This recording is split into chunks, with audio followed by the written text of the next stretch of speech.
The first gas law that we are going to introduce is known as Avogadros Law. Now, where have you heard Avogadro before? You should remember that from Avogadro's number, our mole unit, 6.02 times 10 to the 23rd. So that's where you should have heard Avogadro before. This is another law that Avogadro came up with. This is the formula for our law right here. Very important, this formula right here. So if we look back and remember back to our intro video what our different variables mean, we remember, I'll even flash back to that screen right here for you, that V equals volume, and it's measured in liters, and N, a little bit unique that it's N, but N equals number of moles. So if we look at our problem here, our equation is V1 over N1 equals V2 over N2. So what that means is the initial volume you're given and the initial number of moles that you're given are equal to the second volume you're given and the second number of moles you're given. And what you're typically going to see in these questions is you're going to be given either two volumes and one number, or one number of mole or two numbers of moles and one volume. And all you do is you plug in and then you cross multiply and solve. The other way you can write this is V1 N2 equals V2 N1. So that's the other way that you can potentially write this for Avogadro's law. But you need to have this formula down, and then the key to success with Avogadro's law is making sure you can plug in these numbers in the right locations using this formula right here. A couple quick examples of Avogadro's law. Oh, and this, by the way, important to note, this is a direct relationship.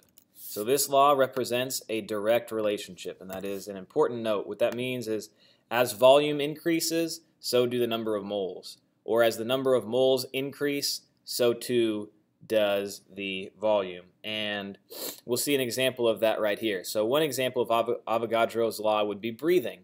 Just taking a deep breath. As you take in a deep breath, the number of moles of oxygen, of air, going into your lungs increases. And also, the size of your lungs, they expand, therefore increasing the volume at that moment of your lungs. So the number of moles of air is increasing, and the volume of your lungs is increasing. So both of them are increasing together. Another one that you can look at here, an example of this, would be a flat tire versus an inflated tire. Sorry, I don't have an image here, but if you think about a flat tire versus an inflated tire, take the flat tire and you fill it up with air. The volume of the tire increases as the number of moles of air increase. Therefore, again, it is a direct relationship. Another one you can picture, something you've certainly done before, is inflate a balloon. Now we can see here this sad little deflated balloon and this large, still sad looking full balloon. What that is representing, as you add moles of air into the balloon, just like the tire and just like the lungs, the volume of the balloon increases. As you let air out, the volume and the number of moles of air decrease. So all that's representing is that as volume increases, the moles of whatever we're dealing with also increases. So that's the direct relationship that exists between Avogadro's law, and those are three good examples of Avogadro's law working in real life. Now, some examples. I'm going to do two practice problems here. So we have given a tire inflated with 1.93 moles of gas at a volume of 3.9 liters. How would our volume change if we deflated the tire to 1.5 moles? There's a lot going on in this question. When you're looking at Avogadro's law, or any gas law for that matter, you first need to identify the three numbers that you're given. So if we look here, we have moles right here, and we have moles right here. So we have 1.93 moles, and then 1.50 moles. Then we see here we're given liters, and we're only given liters one time, but 3.9 liters. So there I have identified the three numbers that I have been given. Now let's look back at our formula. We have volume over moles equals volume over moles. Fair enough? Let's go ahead and plug in our numbers where we can. So 1.93 moles, where does that go? That's going to go with N1 because that is the first number that we are given, and it is moles. So that's going to go with N1. So we would put 1.93, back to this, we'd put 1.93 moles right there. Our second number that we're given is 3.9 liters. So that's going to go where we would put V1, because that's the first volume that we've been given. So right above that, we would put 3.9 liters.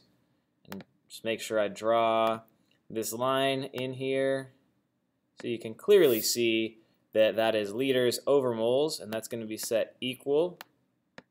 Equal to what? What's our third number we've been given? We've been given 1.50 moles. So where will that go? That is our N2, because that is the second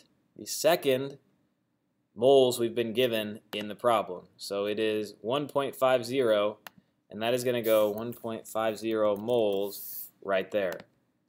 Move that up just a little bit. Oh, there we go. Make that a little bit more even. And that's going to be over. And then are we given a second volume? Are we given anything to put right here for V2? No. No, we're not. So right there, we're just going to put X. Then we've done this plenty of times before.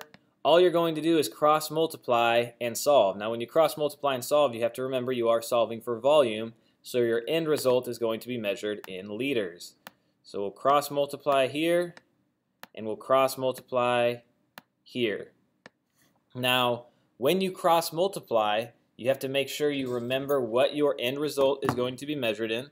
So we'll take out our handy dandy calculators right here, and we are going to cross multiply. First, we have 3.9 multiplied by 1.5. So 3.9 multiplied by 1.5, and that's going to give me 5.85. 5.85, and we're going to set that equal to 1.93x. Now, how do we solve for x? You just divide by whatever number is next to x. So divided by 1.93, divided by 1.93. So I'd put 1.93 here, and I'd put 1.93 here. No, that's not perfectly centered, but that's all right. So divide by 1.93, divide by 1.93, 5.85 divided by 1.93 is going to be 3.03. So my final answer right here, X, or volume 2, equals 3.03. Now the key is we have to remember what we're measuring in. So if we look back at the question, how would our volume change if we deflated the tire to 1.5 moles? It would change to 3.03 liters. And that is going to be my final answer right there. So that's our first example. Let's look at our second example. Same process, identify the numbers given to us first. Always identify the given. You're going to be given 3 numbers every time. Okay, you take time to calculate that your flat tire contains 2.57 moles of gas. That's a terrible line, but that's all right. And has a current volume of 9.1 liters. You use your spare pump to increase the volume to 16.4 liters. How many moles of gas are now in your inflated tire? So let's identify first. We're going to end up solving for moles. And we've been given moles and then 2 things of liters. So the first liters we're given is going to be our volume number 1. So our volume number 1 is going to be 9.1 liters. Our volume number 2 that would be set equal to, our volume number 2 is 16.4 liters. So let's remember, these are both fractions. Set it equal to, so this is our volume 1. This is our volume 2. Now what goes on bottom? That's where we put our moles, right? We are given 2.57 moles of gas, so that is going to be our moles. That is going to be our moles 1, N1 right here, because that's the first one that we are given. Are we given an N2? Are we given a second number of moles? No, that's our missing variable. So we're going to solve right there for X. Again, as long as you can identify the variables and just place them in the correct locations, like 9.1, that's the first volume we see, so we put it right here. 16.4, that's the second volume we see, so we put it right here. 2.57 moles is the first number of moles we see, and we don't see a second number of moles, so that is it. We cross multiply once again right here and right here, so you do 16.4 multiplied by, let's do this, 16.4 multiplied by 2.57. That equals 42.1. I'll just round it to 42.1. 42.1, and set that equal to 9.1x. And then we divide by 9.1, divide by 9.1, divide by 9.1, and my answer is going to be 4.6. X is going to end up equaling 4.6. And what we were trying to solve for, how many moles of gas. So 4.6 moles are now in my inflated tire. So that is going to be my final answer for this question. So those are two examples for you using Avogadros Law. Just identify your variables first. That's the first thing you should do. Plug them into the equation, cross multiply and solve. Avogadros Law. Enjoy.